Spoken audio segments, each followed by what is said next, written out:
বিশ্বনবী মুহাম্মদ রাসূলুল্লাহ তিনি বলেন, ও আমার সাহাবীরা, তোমরা শুনে নাও, কিয়ামতের ময়দানটা এত ভয়াবহ হবে, যেই কিয়ামতের ময়দানে বিশ্বনবী মুহাম্মদ রাসূলুল্লাহ বললেন, আজকে সূর্য তাপ দিচ্ছে একমুখী, আর কিয়ামতের কঠিন ময়দানে সূর্য তাপ দিবে তার উল্টা পিঠে, অর্থাৎ 12টি মুখে। এমন অবস্থা হবে, এমন ভয়াবহ ময়দান হবে।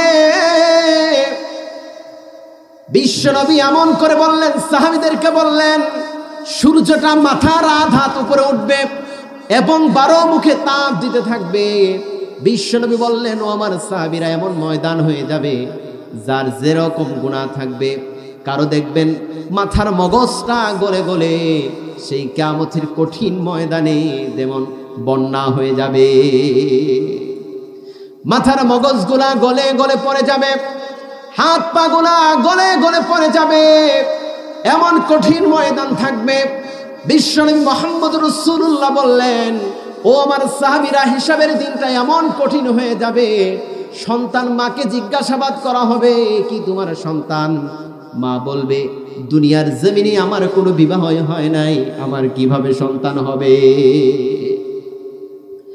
নেতা বলবে, আমার কোনো শ্রোতাই ছিল না। বক্তা বলবে, আমার কোনো শ্রোতাই ছিল না। স্বামী বলবে, আমার কোনো স্ত্রী ছিল না। স্ত্রী বলবে, আমার জীবনে বিবাহ হয়নি, স্বামী কোথায় থেকে আসবে আর বাচ্চা কোথায় থেকে আসবে, কেউ আমার ছিল না, আমি কিচ্ছু জানি না, কিচ্ছু জানি না, কেউ আমার ছিল না। উম্মতারা এমন হয়ে যাবে, বেহুশ হয়ে যাবে, এমন বেহুশ হয়ে যাবে, কিয়ামতের কঠিন ময়দানে এমন বেহুশ হয়ে যাবে, কেউ গুনাহের ভিতরে সাঁতার পারবে, মাথার মগজগুলা গলে টকবক টকবক করে পড়ে যাবে।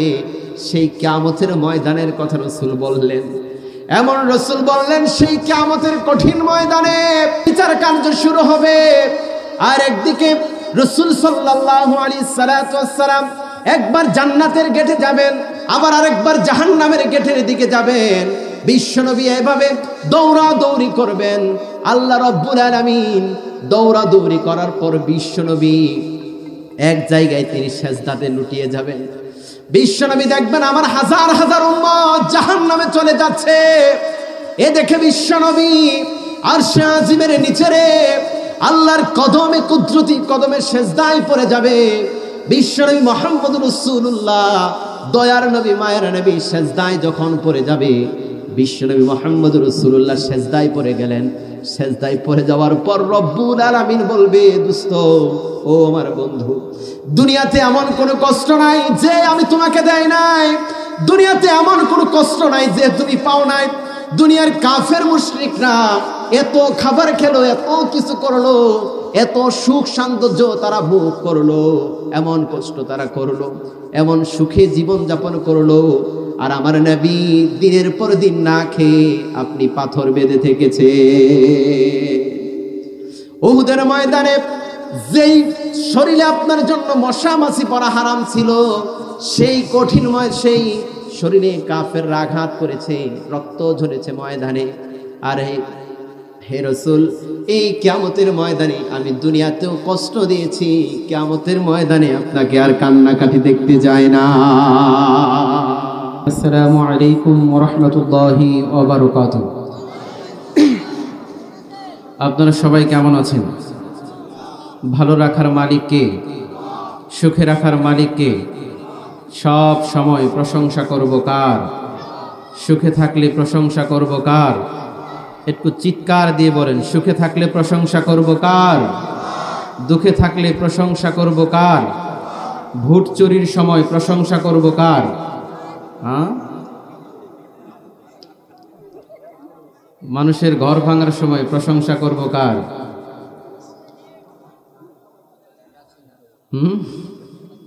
আচ্ছা, রাত্র কিন্তু খুব একটা বেশি হয়নি, আপনার 10টা 12 বাজে মাত্র, আর কিছুক্ষণ থাকা যাবে তো ইনশাল্লাহ। প্রোগ্রাম শেষ না করে চলে যাবেন এমন ভাইয়েরা কারা আছেন? একটু হাত তুলে দেখান তো। প্রোগ্রাম শেষ হওয়ার আগেই চলে যাবেন। আপনাদের জন্য মেহমানদারির ব্যবস্থা আছে, বলেন ইনশাআল্লাহ। আলহামদুলিল্লাহ, বলেন আলহামদুলিল্লাহ। যেহেতু মেহমানদারির ব্যবস্থা আছে, আমরা মেহমানদারি করাবো আপনাদেরকে ইনশাল্লাহ। এটা নিয়ে এরপর চলে যাব, ঠিক আছে ভাই ইনশাল্লাহ? আচ্ছা, যেখানে ছিলাম সবসময় প্রশংসা করব কার? সুখে থাকলে প্রশংসা করব কার? দুঃখে থাকলে প্রশংসা করব কার?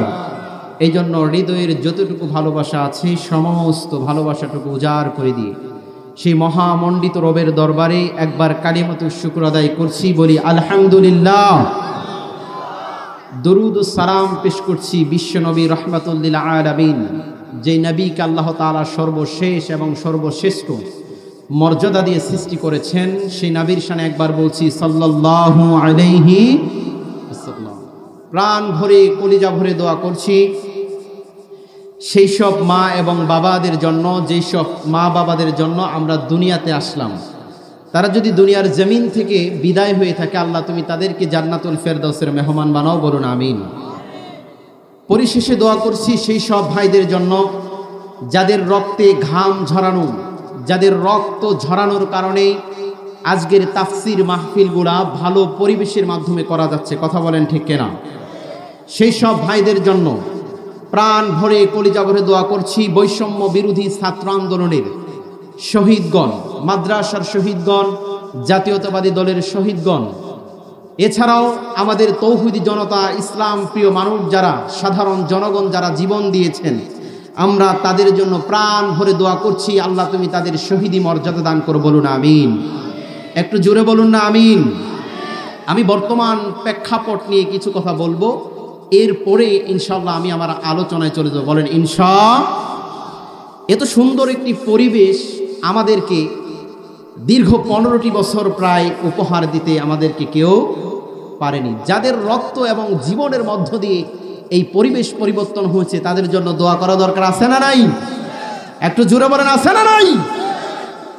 প্রিয় ভাইরা আমার, বিশ্বনবী মুহাম্মদ রাসূলুল্লাহ বললেন, শোনো, এই পৃথিবীর ইতিহাস যারা পরিবর্তন করেছে, এই পৃথিবীর ইতিহাস যারা পরিবর্তন করেছে, যে মানুষগুলা তার শরীরের ঘাম ঝরায়, তারা তাদের জীবনের সফলতা অর্জন করে।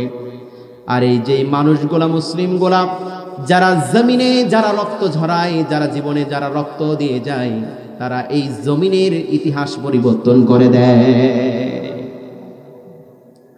যারা তাদের জীবনের যারা ঘাম ঝরায় সফলতা অর্জন করে, অলস মানুষ কিন্তু সফলতা অর্জন করতে পারে। যারা কর্মঠ, যারা ত্যাগী, যারা বিচক্ষণ, এরা জীবনে সফলতা অর্জন করে। আর এই পৃথিবীতে যারা, এই জমিনে যারা রক্ত ঝরায়, আল্লাহ তাদের মাধ্যমে এই ইতিহাস পরিবর্তন করে দেয়। কন্যা সুবহানাল্লাহ। এই জমিনের সন্তানগুলা রক্ত ঝরিয়েছিল গত দীর্ঘ 15-16টি বছর। এদেশের জুলুম এবং নির্যাতনের পর, হাজারো জুলুম এবং নির্যাতনের পর আজকে এদেশের জনগণ, এদেশের মানুষ সুন্দরভাবে তাদের বাক স্বাধীনতা ফিরে পেয়েছে, কথা বলেন ঠিক কিনা? তাদের বাক স্বাধীনতা ফিরে পেয়েছে, তাদের ঐতিহ্য ফিরে পেয়েছে। এদেশে মুসলিমদের, এদেশ কার দেশ বলেন তো, কার দেশ? এদেশ 95% মুসলিম। এদেশে কোরআনের কথা বলা যায় না, ঠিক কিনা? এই দেশে 95% মুসলমান, কিন্তু এদেশে কোরআনের কথা বলা যায় না। আবার এদেশে যাদের হিন্দুদের লোক সংখ্যা একেবারেই কম, এদের দেখবেন পূজা অর্চনা সব কিছু করা যায়। আসলে 95% মুসলিম এদেশে হওয়া সত্ত্বেও আমরা হয়ে গেছি এদেহের একটা সংখ্যা লঘু মানুষ, ঠিক না? আর এদেশে মুসলিময় অল্প সংখ্যক কিছু মানুষ থাকা সত্ত্বেও এদেশে তারা সংখ্যা গরু হয়েছে। তারা যেভাবে বলে আমাদেরকে সেভাবেই চলতে হয়, ঠিক না? তার কারণ আপনারা দেখতে পাবেন যে ইসকন এদেশের একটি হিন্দুত্ববাদী সংগঠন। ইসকন এদেশের হিন্দুত্ববাদী সংগঠন। আমি কিছুদিন আগেও এ কথা দেখেছি যে ইসকন বিভিন্ন স্কুলে গিয়ে গিয়ে আমাদের মুসলিম শ্রেণীর বাচ্চাদেরকে, তাদেরকে হরে রাম আর হরে রাম শিক্ষা দিচ্ছে। কন্যা নাউজুবিল্লাহ।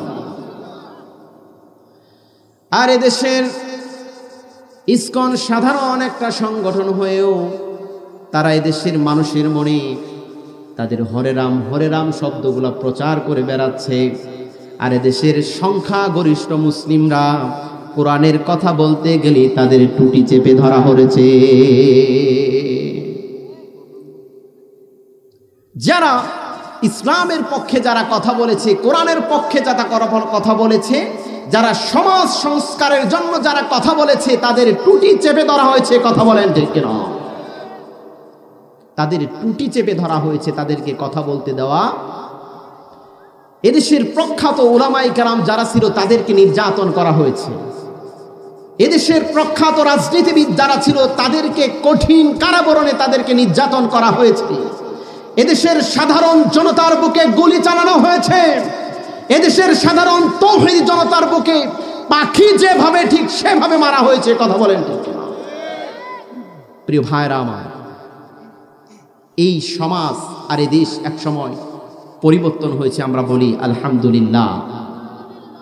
বিশ্বনবী মুহাম্মদ রাসূলুল্লাহ বললেন, শোনো, যারা এদের সমাজ পরিবর্তনের জন্য যারা জীবন দিবে, যারা সংগ্রাম করবে, যারা রক্ত দিবে, বিশ্বনবী মুহাম্মদ রাসূলুল্লাহ বললেন, যারা সংগ্রাম এবং জীবন দেওয়ার জন্য যারা জিহাদের ময়দানে যাবে, কিংবা যারা ইসলাম কায়েমের জন্য যারা আন্দোলনে যারা যাবে, বিশ্বনবী মুহাম্মদ রাসূলুল্লাহ সাল্লাল্লাহু আলাইহি সাল্লাম বললেন, তাদের যে ধুলাবালি পায়ে লাগবে, রব্বুল আলামিন তিনি বিশ্বনবীকে দিয়ে বলিয়েছেন, হে রাসূল, আপনি বলে দেন ওই পাটা আমি জাহান্নামের জন্য হারাম করে দে। সুবহানাল্লাহ। বাসায় গিয়ে বলেন সুবহানাল্লাহর সাথে দুশ্মনী আছে? আল্লাহু আকবারের সাথে দুশ্মনী আছে? আল্লাহু আকবার। একটু জোরে বল, আল্লাহু আকবার। বিশ্বনবী মুহাম্মদ রাসূলুল্লাহ বললেন, শোনো, যখন মানুষ আল্লাহু আকবার বলে, যখন মানুষ তার কলিজার ভিতরে যখন ধাক্কা দেয়, এইরকম আমেরিকার একজন বিজ্ঞানী, আমেরিকার একজন ডাক্তার এক হার্টের রোগীকে গবেষণা করলেন, দেখলেন হার্টের অবস্থা এতই দুর্বল, তাকে বাঁচানোর মতো আর সম্ভব না। কিন্তু লোকটিকে বললেন, কিছুদিন পর পর লোকটি এমন জিকির করে, আল্লাহু আকবার বলে জিকির করে, সকালেও জিকির করে, বিকালেও জিকির করে, সন্ধ্যাও জিকির করে, সব সময় নাম জপে। কার? সব সময় আমার রবের নাম জপে, আল্লাহর নাম জপে, সব সময় রবের নাম জপে, আল্লাহর নাম জপে। এই লোকটিকে কিছুদিন পরে পরীক্ষা করা হলো। এই লোকটিকে যখন পরীক্ষা করা হলো, তখন দেখলো তার হার্টের যে অবস্থা ছিল তার চেয়ে 1000 গুণে বেশি উন্নত হয়েছে। আমেরিকার বিজ্ঞানী ডাক্তার তাকে জিজ্ঞাসা করলেন যে, আমি দেখি যখন আপনি এখানে আসলেন আপনার হার্টের অবস্থা খারাপ ছিল, এত খারাপ ছিল, কিন্তু দেখতেছিলাম আপনি সকাল সন্ধ্যা কার জানি ওজিফা পড়েন, কি যেন পড়েন। তখন লোকটি বলল, ও ডাক্তার, আপনি শুনেন, আমি দুনিয়ার কোন মানুষের প্রশংসা করি না, বড়াই বরাদ্দ করি না, আমি একমাত্র আমার রবের বড়াই বরাদ্দ করি। Every night and every day never forget to say লা ইলাহা ইল্লাল্লাহ, লা ইলাহা ইল্লাল্লাহ। আল্লাহু আকবার। এই জন্য সব সময় জিকির করব কার? সব সময় তাসবিহ পড়ব কার? এই সমাজে যারা আল্লাহর জিকির করবে, যারা আল্লাহর তাসবিহ পড়বে, যারা আল্লাহর কথা শুনবে, আল্লাহ তাদের সব দিকে বরকত দিয়ে দিবে। কন্যা সুবহানাল্লাহ। সব দিকে বরকত আছে না নাই? একজন রিক্সা চালক রিক্সা চালায়, সে যখন আল্লাহর নামাজ পড়ে, জিকির করে, তাসবিহ পড়ে, তখন আল্লাহ তার ঘরের ভিতরে বরকত দিয়ে দেয়। আল্লাহ তার ঘরের ভিতরে বরকত দিয়ে দেয়। মুসা আলাইহিস সালাতু ওয়াস সালামের জামানায় একজনকে বললেন, ও নবী মুসা, আপনি আপনার রবের সঙ্গে কথা বলেন। আপনি যখন আপনার রবের সঙ্গে যখন কথা বলবেন, আপনি আমার অবস্থাটা বলবেন যে আমার এত গরিব অবস্থা, আমার থাকার জায়গা নাই, ঘুমানোর জায়গা নাই, আমি রাস্তায় ঘুমায় থাকি, আমার পরনে কোনো কাপড় নাই, কোনো কিছু নাই, সামান্য কাপড় দ্বারা আমি শুধু আমার লজ্জা স্থানটুকু ঢেকে রেখেছি। ও মুসা, আপনি আপনার আল্লাহর কাছে গিয়ে যখন বলবেন, আল্লাহর কাছে এই কথা বলবেন, ও আমার মালিক, আপনি আল্লাহর কাছে এই কথা বলবেন যেন আল্লাহ আমার অবস্থা উন্নত করে দেয়। এরকম মানুষ আছে না নাই? যাদের অবস্থা ভালো না, টাকা পয়সা নাই, একেবারেই দুর্বল, এই রকম করে যখন কথা বললেন, মুসা আলাইহিস সালাতু ওয়াস সালামকে বললেন যে হে আল্লাহর নবী, আপনি যখন তুর পাহাড়ে যখন আল্লাহর সঙ্গে যখন কথা বলতে যাবেন, আপনি আমার এই কথাটা উপস্থাপনা করবেন। বললেন হ্যাঁ করব, হ্যাঁ করব। আবার পথিমধ্যে কিছুক্ষণ যাওয়ার পর আবার একজন লোককে জিজ্ঞাসা করলেন, আবার একজন লোকের সঙ্গে দেখা হলেন।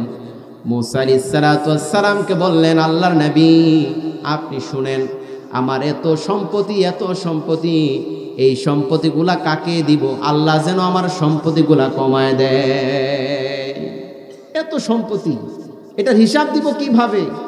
আল্লাহ যেন আমার সম্পত্তিগুলা কমায় দেয়। আপনি আল্লাহর কাছে বলবেন যে আমি যেন আমার সম্পত্তিগুলা একটু কমাতে পারি, এই জন্য কি করতে পারি? এইবার মুসা আলাইহিস সালাতু ওয়াস সালাম তিনি আবার তুর পাহাড়ে গেলেন আল্লাহর সঙ্গে কথা বলার জন্য। দুইজন বান্দার কথা এবার মুসা আলাইহিস সালাতু ওয়াস সালামের মনে হলো, আল্লাহকে বললেন, আল্লাহ এইবার দুইজন বান্দার সঙ্গে আমার দেখা হয়েছে, আপনি বলেন তো এই দুইজন বান্দার জন্য কি ব্যবস্থা করা যায়? একজন বললেন তার রিজিক অনেক বেশি, সে কমাতে চায়। আবার আরেকজন বললেন তার রিজিক বলতে কোনো কিছুই নেই, তার থাকার জায়গা নেই, পরনের কাপড় পর্যন্ত নেই, তাহলে তার জন্য কি ব্যবস্থা করা যায়? রব্বুল আলামিন বললেন, শোনো ও আল্লাহর নবী মুসা, আপনি সেই বান্দাকে সুন্দর করে এই কথা জানিয়ে দিবেন, যেই বান্দা সবচেয়ে দুর্বল, সেই বান্দাকে বলবেন সে যেন আমার আল্লাহর বেশি প্রশংসা করে। এই কথা বললেন, বলার পর পরের জনার জন্য বললেন, আর যে ব্যক্তি তার নিয়ামত খুব বেশি, তার সংখ্যায় খুব বেশি, ধন সম্পদ বেশি, সে যেন আল্লাহর প্রশংসা ছেড়ে দেয়। মুসা আলাইহিস সালাতু ওয়াস সালাম যখন এ কথা এসে বললেন, আপনি বলেন তো যার ঘরে খাবার নেই, সে যদি, তাকে যদি বলা হয় যে আল্লাহর প্রশংসা করো, বেশি বেশি করে বৃদ্ধি পাবে, সে কি এই কথা শুনতে চাবে? মুসা আলাইহিস সালাতু ওয়াস সালাম তাকে বললেন, ও আল্লাহর বান্দা, আপনি আল্লাহর প্রশংসা কমায় দেন। সেই বান্দাটা বললেন যে আমার জীবন চলে যাবে, সব চলে যাবে, কিন্তু আমি আল্লাহর প্রশংসা কখনোই কমাবো না। আবার প্রতিমধ্যে তার সঙ্গে দেখা হলো। দেখা হওয়ার পর আবার তাকে বললেন, ও আল্লাহর বান্দা, আপনার তো কোনো কিছুই নেই, অর্থ নেই, সম্পত্তি নেই, কোনো কিছুই নেই, রব্বুল আলামিন আপনার জন্য তিনি বলে দিয়েছেন আপনি যেন আল্লাহর প্রশংসা বাড়ায় দেন। এইবার যেই লোকটা কোনো কিছুই তার নেই, আবার সেই লোকটা বলল, সামান্যতম বালু দিয়ে আমার লজ্জা স্থান ঢেকে রেখেছি, আর আমাকে বলতেছেন আমি আল্লাহর প্রশংসা করব, আপনার বুঝি খায়ে কাম নাই? এরকম মানুষ আছে না নাই? হুজুর আপনি আজান দিয়েছেন তো ভালো কথা, আপনার তো কোনো কাজ নাই, আপনার কাজ মানুষের বাড়ি খান আর আজান দেন আর নামাজ পড়ান। আমার মতো মানুষ রিক্সা চালাই, এই করি সেই করি, কত কিছু করি, আমার নামাজ পড়ার সময় আছে? আছে না নাই? এইবার যখন এই কথা যখন সেই লোকটি যখন বনি ইসরাইলের সেই লোকটি যখন বললেন, মুসা আলাইহিস সালাতু ওয়াস সালাম একটু সামনে চলে গেলেন। যেই মাত্র মুসা আলাইহিস সালাতু ওয়াস সালাম সামনে চলে গেলেন, ঠিক সেই মুহূর্তে এমন একটা ঘূর্ণিঝড় আসলেন। ঘূর্ণিঝড় আসার কারণে যে আল্লাহর বালু দিয়ে যে লজ্জা স্থানটুকু ঢেকে রেখেছে, রব্বুল আলামিন এমন ঘূর্ণিঝড় দিয়েছে তার শরীরের অংশে বালুটুকু উড়িয়ে নিয়ে গেছে। তার নিয়ামতের শুকরিয়া কেমনে আদায় করি, তাই বারে বারে ওই কদমে লুটিয়ে পড়ি। তার নিয়ামতের শুকরিয়া কেমনে আদায় করি, তাই বারে বারে ওই কদমে লুটিয়ে পড়ি। যাই যেদিকে এই দুটি চোখ দেখি মহিমা, তার নিয়ামতের এই জগতে হয় না তুলনা। যাই যেদিকে এই দুটি চোখ দেখি মহিমা, তার নিয়ামতের এই জগতে হয় না তুলনা। তাই এই জবানে বারে বারে তারি নাম জপি, তাই এই জবানে বারে বারে তারি নাম জপি। তার নিয়ামতের শুকরিয়া কেমনে আদায় করি, তাই বারে বারে ওই কদমে লুটিয়ে পড়ি। তার নিয়ামতের শুকরিয়া কেমনে আদায় করি, তাই বারে বারে ওই কদমে লুটিয়ে পড়ি। লা ইলাহা, জোরে লা ইলাহা, মুখে লা ইলাহা। বাগানে ফুটে ফুল রাশি রাশি, রাতে রুই তারা ভরা চাঁদের হাসি। মৌমাছি মধুর চাকে গুনগুন গানে ডেকে, মৌমাছি মধুর চাকে গুনগুন গানে ডেকে, ফুলে ফুলে করে হাল্লা। জানি না কত সুন্দর তুমি আল্লাহ। লা ইলাহা, জুড়ে লা ইলাহা, মুখে লা ইলাহা, জোরে লা ইলাহা। লা ইলাহা ইল্লাল্লাহু মুহাম্মাদুর রাসূলুল্লাহ। সবাই বলেন সাল্লাল্লাহু। বলেন তাহলে প্রশংসা হবে কার? একটু জোরে বলেন প্রশংসা হবে কার? আমাদেরকে খাওয়ায় কে? আমাদেরকে পড়ায় কে? এদেশের কোনো এমপি মন্ত্রী মিনিস্টার আমাদেরকে খাওয়ায়? সুতরাং কথা হবে একজন, আর বলেন তো তিনি কে? এই জীবনের মালিক কে? আমাদের মরতে হবে, এটার কোনো সন্দেহ আছে? একটু কথা বলেন, সন্দেহ আছে? মরার আগে একটি কাজ আমাদের জন্য খুবই গুরুত্বপূর্ণ, সেটি হলো 5 ওয়াক্ত সালাত। সেটি কি? 5 ওয়াক্ত সালাত। যেহেতু মা বোনেরা এসেছেন, আপনারা এসেছেন, আমি সংক্ষিপ্ত কিছু কথা বলবো, এরপরই আলহামদুলিল্লাহ আমাদের প্রধান আলোচক চলে আসবে। বলেন ইনশাআল্লাহ। বিশ্বনবী মুহাম্মদ রাসূলুল্লাহ সাল্লাল্লাহু আলাইহি সাল্লাম তিনি বলেছেন যে কিয়ামতের কঠিন ময়দানে সবচেয়ে আগে হিসাব হবে 5 ওয়াক্ত। কার হিসাব হবে? কথা বলেন, কার হিসাব হবে? 5 ওয়াক্ত নামাজের হিসাব আগে হবে। এই জন্য নামাজগুলো পড়ার দরকার আছে না নাই? বিশ্বনবী মুহাম্মদ রাসূলুল্লাহ বললেন, শোনো, বিশ্বনবী মুহাম্মদ রাসূলুল্লাহ সাল্লাল্লাহু আলাইহি সাল্লাম তিনি বললেন যে চক্ষু হলো আমার চোখের শীতলতা, আমার চোখের শীতলতা হলো 5 ওয়াক্ত নামাজ। আবার বিশ্বনবী মুহাম্মদ রাসূলুল্লাহ সাল্লাল্লাহু আলাইহি সাল্লাম তিনি বললেন, আমি কিছু সাহাবীদেরকে এই কথা বলে দেই, যারা আজান শোনার পর যারা মসজিদে যায় না, তাদের কাল কিয়ামতের ময়দানে তাদের কর্ণের ভিতরে গলিত সীসা ঢেলে দেওয়া হবে। যারা আজান শোনার পর যারা মসজিদে যায় না, বিশ্বনবী মুহাম্মদ রাসূলুল্লাহ বললেন, ও আমার সাহাবীরা তোমরা শুনো, যেই মানুষরা আজান শোনার পর যারা মসজিদে যায় না, আমি বিশ্বনবী তাদের জন্য বলে গেলাম, কাল কিয়ামতের ময়দানে তাদের কর্ণের ভিতরে গলিত সীসা ঢেলে দেওয়া হবে। গলিত সীসা ঢেলে দিলে দুনিয়ার জমিনের সামান্য আগুন যদি মানুষ যদি হাত দেয় তাহলে কি সহ্য করা যায়? কথা বলেন, যায়? কিন্তু কিয়ামতের কঠিন ময়দানে গলিত সীসা যখন ঢেলে দেওয়া হবে, আপনারা বলেন তো, সেই কিয়ামতের ময়দানে কোনো আত্মীয় স্বজন, পাড়া প্রতিবেশী, বন্ধু বান্ধব কেউ থাকবে না। তখন একমাত্র আপন হবেন আমার রব। বিশ্বনবী মুহাম্মদ রাসূলুল্লাহ আরো বললেন, শোনো, যেই মানুষগুলা আযান শোনার পর যারা মসজিদে যায় না, সাইডে যারা কথা বলতেছেন একটু স্টপ হয়ে যান। বিশ্বনবী মুহাম্মদ রাসূলুল্লাহ বললেন, শোনো, যেই মানুষগুলা আযান শোনার পর যারা মসজিদে যায় না, যাদের ঘুম ভাঙে না, তাদের জন্য বললেন যে আমার সাহাবীরা, আমি যেন সাহাবীদের কি কিছু হুকুম দেই, তারা যেন তাদের খড়কুটা নিয়ে আসে, তারা যেন আশেপাশে থেকে কিছু খড়কুটা নিয়ে আসে। খড়কুটা নিয়ে আসার পর ওই ঘরগুলাতে আমি আগুন জ্বালিয়ে দেই, ওই ঘরগুলাতে আমি আগুন জ্বালিয়ে দেই যেই ঘরগুলাতে আযান শোনার পর যারা মসজিদে আসে না,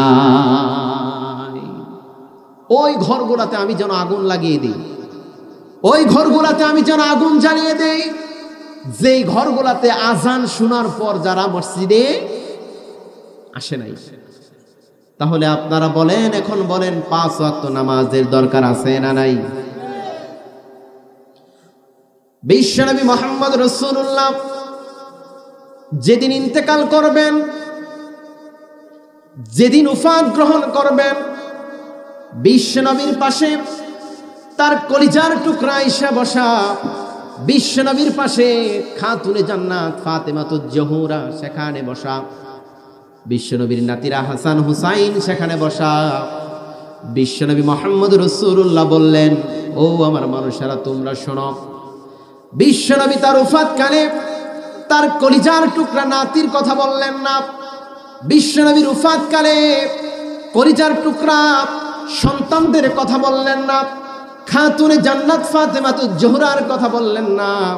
বিশ্বনবী মুহাম্মদ রাসূলুল্লাহ বললেন, আমার উম্মতেরা সালাত সালাত, আমার উম্মতেরা তোমরা নামাজ কায়েম করো, নামাজ পড়ো। কিন্তু আজকে এই সমাজের ভিতরে সব আছে, সব কিছু করার সুযোগ হয়, কিন্তু মসজিদে আযান হলে নামাজের সুযোগ হয় না। নামাজ কে বলো না কাজ আছে, কাজকে বলো আমার নামাজ আছে। নামাজকে বলো না কাজ আছে, কাজকে বলো আমার নামাজ আছে। বিশ্বনবী মুহাম্মদ রাসূলুল্লাহ আরো বললেন, যে মানুষগুলা 5 ওয়াক্ত নামাজ পড়বে, ওই মানুষগুলার জীবনে গুনাহ থাকতে পারে না।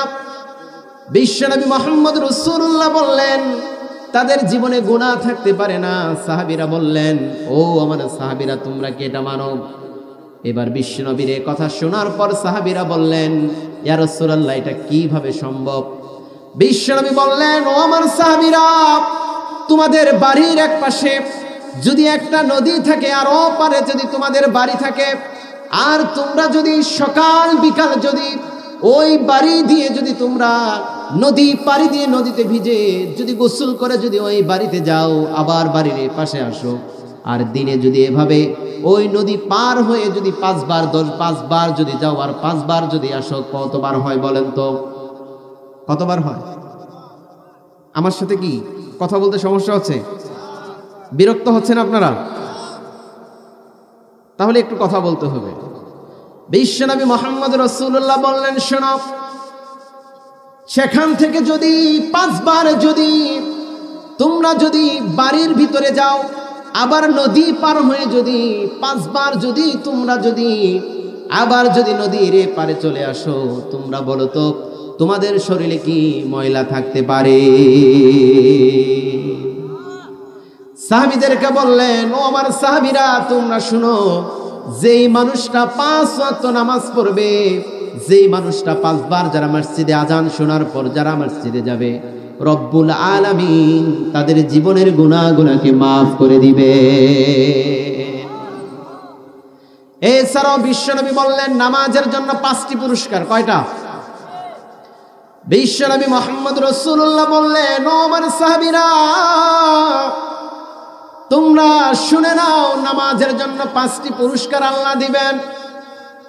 এই দুনিয়ার রিজিকের জন্য কত মানুষ পেরেশান হয়ে যায়। কেউ গার্মেন্টসে চাকরি করে, কেউ সুইটারে চাকরি করে, আবার এই রিজিকের জন্য এক ভাই আরেক ভাইকে হত্যা করতেও দেরি করে না। একজনের সম্পত্তি আত্মসাৎ করতেও দেরি। কিন্তু বিশ্বনবী বললেন, মুহাম্মদ রাসূলুল্লাহ বললেন, যেই মানুষ 5 ওয়াক্ত নামাজ পড়বে, যেই মানুষ 5 ওয়াক্ত নামাজ পড়বে, বিশ্বনবী মুহাম্মদ রাসূলুল্লাহ বললেন, সর্বপ্রথম তার রিজিকের অভাব আমি দূর করে দিব। সর্বপ্রথম তার রিজিকের অভাব দূর করে দিবেন। দ্বিতীয় নম্বরে বললেন, কিয়ামতের কঠিন ময়দান, যেই ময়দানে সন্তান তার পিতাকে চিনবে না, পিতা তার সন্তানকে চিনবে না, এমন কঠিন ময়দান। নেতা তার শ্রোতাকে চিনবে না, বক্তা তার শ্রোতাকে চিনবে না, শ্রোতা তার বক্তাকে চিনবে না, সন্তান তার মাকে চিনবে না, মা তার সন্তানকে চিনবে না, এমন ভয়াবহ ময়দান। বিশ্বনবী মুহাম্মদ রাসূলুল্লাহ তিনি বলেন, ও আমার সাহাবীরা, তোমরা শুনে নাও, কিয়ামতের ময়দানটা এত ভয়াবহ হবে, যেই কিয়ামতের ময়দানে বিশ্বনবী মুহাম্মদ রাসূলুল্লাহ বললেন, আজকে সূর্য তাপ দিচ্ছে এক মুখে, আর কিয়ামতের কঠিন ময়দানে সূর্য তাপ দিবে তার উল্টা পিঠে, অর্থাৎ 12টি মুখে। এমন অবস্থা হবে, এমন ভয়াবহ ময়দান হবে। বিশ্বনবী এমন করে বললেন, সাহাবীদেরকে বললেন, সূর্যটা মাথার আধাত উপরে উঠবে এবং 12 মুখে তাপ দিতে থাকবে। বিশ্বনবী বললেন, ও আমার সাহাবীরা, এমন ময়দান হয়ে যাবে, যার যেরকম গুনাহ থাকবে, কারো দেখবেন মাথার মগজটা গলে গলে সেই কিয়ামতের কঠিন ময়দানে যেমন বন্যা হয়ে যাবে। মাথার মগজগুলা গলে গলে পড়ে যাবে, হাত পা গুলা গলে গলে পড়ে যাবে, এমন কঠিন ময়দান থাকবে। বিশ্বনবী মুহাম্মদ রাসূলুল্লাহ বললেন, ও আমার সাহাবীরা, হিসাবের দিনটা এমন কঠিন হয়ে যাবে, সন্তান মাকে জিজ্ঞাসাবাদ করা হবে, কি তোমার সন্তান? মা বলবে, দুনিয়ার জমিনে আমার কোনো বিবাহ হয় নাই, আমার কিভাবে সন্তান হবে? নেতা বলবে, আমার কোনো শ্রোতাই ছিল না। বক্তা বলবে, আমার কোনো শ্রোতাই ছিল না। স্বামী বলবে, আমার কোনো স্ত্রী ছিল না। স্ত্রী বলবে, আমার জীবনে বিবাহ হয়নি, স্বামী কোথায় থেকে আসবে আর বাচ্চা কোথায় থেকে আসবে, কেউ আমার ছিল না, আমি কিচ্ছু জানি না, কিচ্ছু জানি না, কেউ আমার ছিল না। উম্মতারা এমন হয়ে যাবে, বেহুশ হয়ে যাবে, এমন বেহুশ হয়ে যাবে, কিয়ামতের কঠিন ময়দানে এমন বেহুশ হয়ে যাবে, কেউ গুনাহের ভিতরে সাঁতার পারবে, মাথার মগজ গুলা গলে টকবক টকবক করে পড়ে যাবে। সেই কিয়ামতের ময়দানের কথা রাসূল বললেন। এমন রাসূল বললেন, সেই কিয়ামতের কঠিন ময়দানে বিচার কার্য শুরু হবে। আর একদিকে রাসূল সাল্লাল্লাহু আলাইহি সাল্লাম একবার জান্নাতের গেটে যাবেন, আবার আরেকবার জাহান্নামের গেটের দিকে যাবেন। বিশ্বনবী এভাবে দৌড়াদৌড়ি করবেন। আল্লাহ রাব্বুল আলামিন দৌড়াদৌড়ি করার পর বিশ্বনবী এক জায়গায় তিনি সেজদাতে লুটিয়ে যাবেন। বিশ্বনবী দেখবেন আমার হাজার হাজার উম্মত জাহান্নামে চলে যাচ্ছে। এ দেখে বিশ্বনবী আরশে আজিমের নিচে আল্লাহর কদমে, কুদরতি কদমে সেজদায় পড়ে যাবে। বিশ্বনবী মুহাম্মদ রাসূলুল্লাহ, দয়ার নবী, মায়ের নবী সেজদায় যখন পড়ে যাবে, বিশ্বনবী মুহাম্মদ রাসূলুল্লাহ সেজদায় পড়ে গেলেন। সেজদায় পড়ে যাওয়ার পর রব্বুল আলামিন বলবে, দোস্ত, ও আমার বন্ধু, দুনিয়াতে এমন কোনো কষ্ট নাই যে আমি তোমাকে দেই নাই, দুনিয়াতে এমন কোনো কষ্ট নাই যে তুমি পাও নাই। দুনিয়ার কাফের মুশরিকরা এত খাবার খেলো, এত কিছু করলো, এত সুখ সৌন্দর্য তারা ভোগ করলো, এমন কষ্ট তারা করলো, এমন সুখে জীবন যাপন করলো, আর আমার নবী দিনের পর দিন না খেয়ে আপনি পাথর বেঁধে থেকেছে। উহুদের ময়দানে যেই শরীরে আপনার জন্য মশা মাছি পড়া হারাম ছিল, সেই কঠিনময় সেই শরীরে কাফেররা আঘাত করেছে, রক্ত ঝরেছে ময়দানে। আর হে রাসূল, এই কিয়ামতের ময়দানে আমি দুনিয়াতেও কষ্ট দিয়েছি, কিয়ামতের ময়দানে আপনাকে আর কান্নাকাটি দেখতে যায় না। বিশ্বনবী আরশ আজিমের নিচে সিজদায় পড়ে যাবেন, সিজদায় পড়ে যাবেন। রব্বুল আলামিন বিশ্বনবীকে বলবেন, ও আমার রব হাবিব, আপনি কেন কান্না করতেছেন? আপনি মাথাটা ওঠান, কেন কান্না করতেছেন? কি কেন কান্না করেন? বিশ্বনবী বলবেন, ও আমার রব, আমি দেখতে পাচ্ছি আমার হাজার হাজার বান্দাগুলা জাহান্নামে চলে যাচ্ছে, আমার উম্মতগুলা জাহান্নামে চলে যাচ্ছে। বিশ্বনবীকে বলবেন, ও আমার হাবিব শুনেন, আপনি যাদেরকে ইচ্ছা মনে করেন, যাদের আমলনামা ভালো হয়ে যায়, যাদেরকে মনে করেন যারা কালেমা পড়েছে, যারা আপনার সুন্নত মোতাবেক চলেছে, যারা নামাজি ছিল, হে নবী, যাদেরকে দেখা যায় আপনার নামাজি সুন্নত তরিকা মোতাবেক, ও আমার নবী, আপনি সেই উম্মতদের নিয়ে জান্নাতের মেহমান হয়ে যান। আপনি সেই উম্মতদের নিয়ে জান্নাতে চলে যান, সেই উম্মতদের নিয়ে জান্নাতে চলে যান। বিশ্বনবী জান্নাতে চলে যাবে। এই কথাটা কেন বলতেছিলাম? ওই 5টি পুরস্কারের ভিতরে একটি হলো বিশ্বনবী মুহাম্মদ রাসূলুল্লাহ বললেন, ও আমার সাহাবীরা, যারা 5 ওয়াক্ত নামাজ যারা পড়বে, কাল কিয়ামতের ময়দানে ডান হাতে তাদের আমলনামা দিবে, ডান হাতে তাদের আমলনামা দিবে। 1 নম্বরে বললাম তাদের রিজিকের অভাব দূর করে দিবেন। দ্বিতীয়ত ডান হাতে আমলনামা দিবেন। কিয়ামতের ময়দানে ডানপন্থী আর বামপন্থী থাকবে। ডানপন্থী যারা আমলনামা পাবেন তারা জান্নাতে চলে যাবেন, আর যারা বামপন্থী থাকবেন তারা জাহান্নামে চলে যাবেন। আর 3টা পুরস্কার আছে। এর আগে আমি আপনাদেরকে কিছু কথা বলতে চাই। আমাদের আলোচক আছে আলহামদুলিল্লাহ। তো আমাদের মসজিদ এটি একদমই আপনার ভাঙাচোরা, যারা দেখেছেন বা যারা জানেন। আর 3টা পুরস্কার আপনারা শুনে যাবেন না ইনশাল্লাহ। আচ্ছা, আমাদের মসজিদ একেবারেই ভাঙাচোরা, নতুন সবেমাত্র কাজ করতেছেন। তো সেই সুবাদে এখানে নামাজ পড়ে ফেরেশতারা না আমরা 4জন বড় বড় 4জন সাহাবী, বিশ্বনবী 4জন বড় বড় সাহাবী তারা রাসূলের কাছে আসলেন। আসার পর আলী আসলেন, উসমান আসলেন, উমর আসলেন। কেউ তার সম্পত্তির অর্ধেক দিলেন, কেউ তার সম্পত্তির 3 ভাগ দিলেন, কেউ তার সম্পত্তির 4 ভাগের 1 ভাগ দিয়ে দিলেন। সবাই তার সম্পত্তিগুলা দিয়ে দিলেন। বিশ্বনবী মুহাম্মদ রাসূলুল্লাহ বললেন, আমার আলী আসলে, আমার উসমান আসলো, আমার উমর আসলো, কিন্তু আমার সবচেয়ে প্রিয় সাহাবী আবু বকর কিন্তু এখনো আসে নাই। একজন একজন তারা ভাবতেছেন, চিন্তা করতেছেন যে আমি আজকে সম্পত্তির অর্ধেক দিয়ে দিয়েছি, আমি সম্পত্তির 4 ভাগের 3 ভাগ দিয়েছি, আমি সম্পত্তির 2 ভাগ দিয়ে দিয়েছি, দেখি আবু বকরের তো কিছু নাই, আবু বকর কি দেয়। আজকে এটা হলো দেখার পালা। এইবার সবাই আবু বকরের অপেক্ষায় আছে। বিশ্বনবী মুহাম্মদ রাসূলুল্লাহ সাল্লাল্লাহু আলাইহি সাল্লাম তিনি আবু বকরের অপেক্ষায়। যে সমস্ত সাহাবীরা আসলেন, কিন্তু আমার আবু বকর তো এখনো আসলো না। বিশ্বনবীর সাহাবী হযরতে আবু বকর পুটলার ভিতরে কিছু নিলেন। পুটলা একটা নিয়ে সাহাবীদের সামনে আসলেন। বিশ্বনবীর দরবারে সেই পুটলাটুকু রেখে দিলেন। এইবার সাহাবীরা আশ্চর্য হয়ে গেলেন, কারণটা কি? সবাই অর্ধেক সম্পত্তি দিয়েছে, কেউ 3 ভাগের 4 ভাগ 1 ভাগ দিয়েছে, কিন্তু আবু বকর তো পুটলার ভিতরে কি যেন নিয়ে আসছে।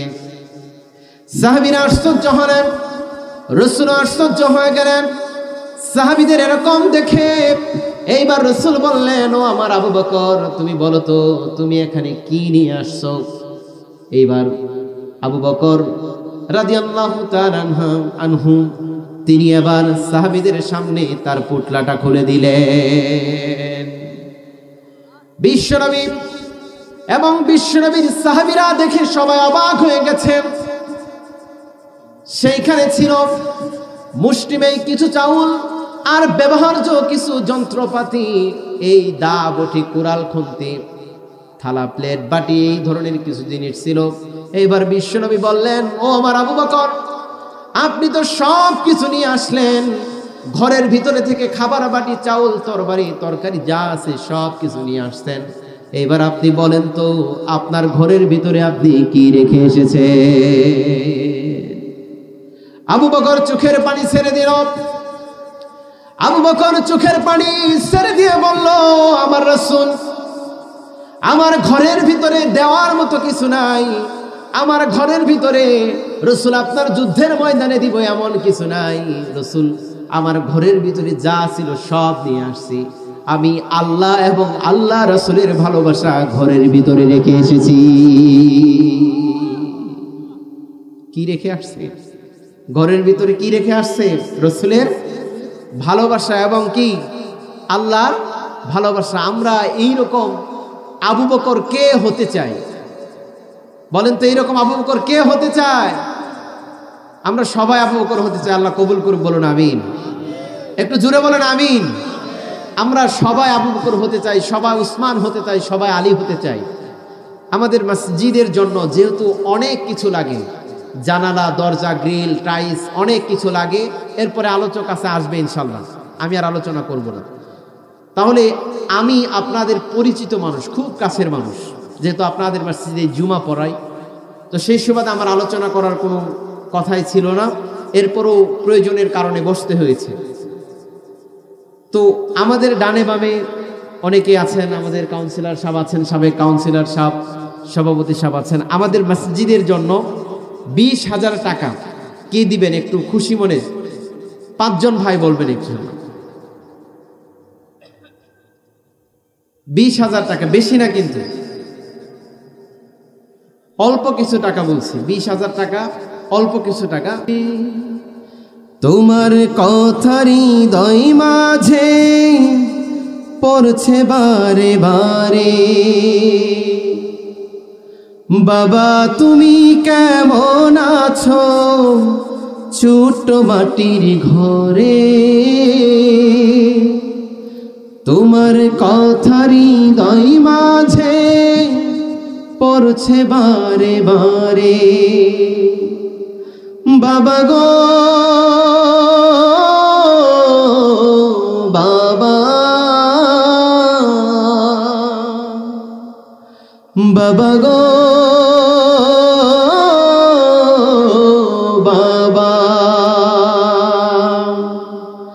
বাবা গো বাবা,